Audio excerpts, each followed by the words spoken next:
Olá pessoal, me chamo Lucas Pio, estudante de Engenharia de Matemática e hoje nós estamos aqui para mais uma aula de História. A aula de História de hoje é relacionada à Grécia Antiga, mais especificamente sobre as cidades e estados, ou seja, as duas cidades e estados vigentes naquele período, Esparta e Atenas. Toca a vinheta!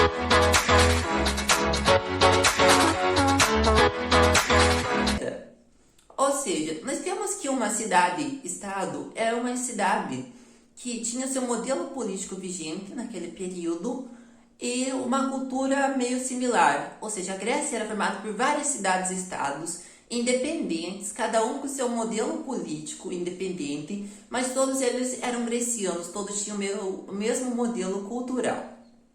As duas cidades-estados que mais se destacavam naquele contexto histórico era Esparta, de um lado, uma sociedade aristocrática, e Atenas, do outro, uma sociedade mais democrática.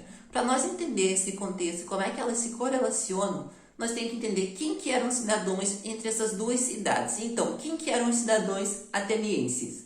Os cidadãos atenienses, então vamos ver, que não eram cidadãos atenienses primeiro, eram os escravos, e tinha duas formas de obter escravo naquele contexto. Visto que Atenas dependia basicamente da mão escrava, visto que grandes famílias elas não trabalhavam, elas gostavam aqueles debates, aqueles diálogos mais filosóficos naquele contexto. Então a maioria dos escravos vinham por guerras, mas tinha aqueles escravos obtidos por dívidas. Visto que naquele contexto a Grécia era localizada na Península Balcânica e onde as terras não eram muito férteis, ou seja, nem todas as terras eram férteis e não eram distribuídas igualmente. E nós temos essas terras férteis distribuídas nas montagimas, ou seja, aquelas partes daquelas primeiras famílias que se vieram e colonizaram ali e conseguiram ter com o passar dos anos se desenvolver e tá com a maioria das terras em suas mãos. E daí, visto isso, uma grande parcela dessas outras famílias, elas não tinham condições, pegavam dinheiro emprestado, depois não conseguiam pagar e... me desculpe.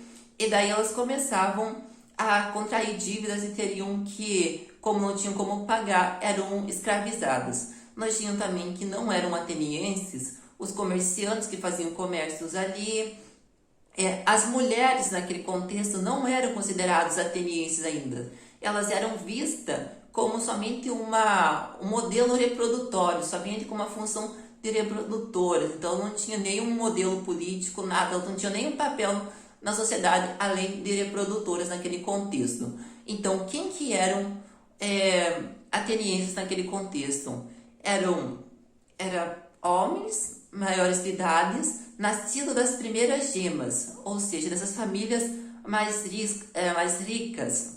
Mas nós temos que Atenas, no seu primeiro desenvolver, lá no seu início, no seu estupim, nós tínhamos que Atenas era uma monarquia controlada por um rei, mas com o fortalecimento dessas famílias, dessas primeiras gemas, elas começaram a se fortalecer e começaram a pressionar esse monarca. Até aqui, nós vemos que na volta de 1600 a.C., essas famílias, 9 dessas famílias vão assumir o poder e vão começar a organizar, e com o passar do tempo, nós vamos ter um modelo mais democrático no torno disso. Com o passar dos anos, vai se criando conselhos e implementando cada vez mais atenienses nesse modelo político, até que, por volta de 1500 a.C., nós já estamos com um modelo democrático baseado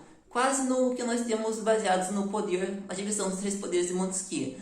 Claro que naquele contexto vigente era um pouco bem mais distinto, né? Nós tínhamos grupos, conselhos que debatiam nas ágoras e tal, era um modelo político mais aberto, que não é igual ao modelo político que nós temos hoje, mas na divisão nós já tinha quase que similaridade com o que nós conhecemos como poder executivo hoje, que eram escolhidos através desses conselhos e demais. E do outro lado, nós temos Esparta, localizado na província do Peloponnésio. Ou seja, nós temos que Esparta, vamos usar aquele mesmo cenário para distinguir como é que era o modelo vigente em Esparta. Então, Esparta não eram considerados cidadãos aqueles que eram escravos, que no princípio, quando os espartanos vieram para a região da Grécia, tinha certos povos estabelecidos aqui. Eles conquistaram esses povos e, baseado nessa conquista desses povos, eles viraram escravos. Eles atuavam em várias funções, muitos tiveram cargos importantes, esses escravos, mas eles ainda eram escravos, então não eram considerados espartanos em si. Os comerciantes que vinham ao redor das cidades também não eram considerados espartanos de forma alguma. Nós temos que quem eram considerados espartanos? Aqueles homens ricos que também descendiam de Esparta, ou seja, filhos espartanos que nasceram em Esparta de famílias ricas.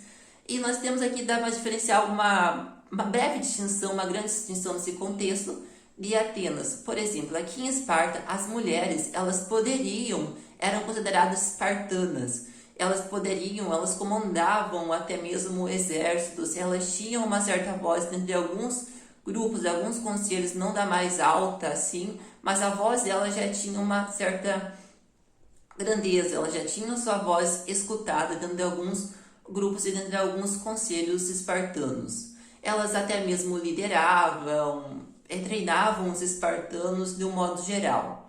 Nós temos aqui também, desculpe, que nesse período Esparta era uma diarquia, não era uma monarquia no seu início. Ou seja, nós temos que na monarquia é o governo de um rei só, que nós temos o poder concentrado na mão de um homem só, no caso do rei. E essa diarquia seria o poder concentrado na mão de dois homens, de dois reis no caso, o rei da guerra e o rei da cidade. Nós temos aquele clássico exemplo do rei Leônidas, que participou, nós temos até o filme 300, que ele vai à guerra contra os persas, e todo aquele contexto. E nós temos o rei da cidade, que ele vai cuidar um pouco mais dos afazeres da cidade, administração, tudo aquele desenrolar. Ou seja, com o passar disso, nós podemos distinguir a distinção lógica entre Atenas e Esparta, é que Atenas tem um modelo mais democrático e Esparta ela tem um modelo aristocrático que é baseado no poder. Quem detém o maior poder, a maior força, ela constitui o poder. E essa aula de história foi hoje e até a próxima. Um beijão para vocês e fui!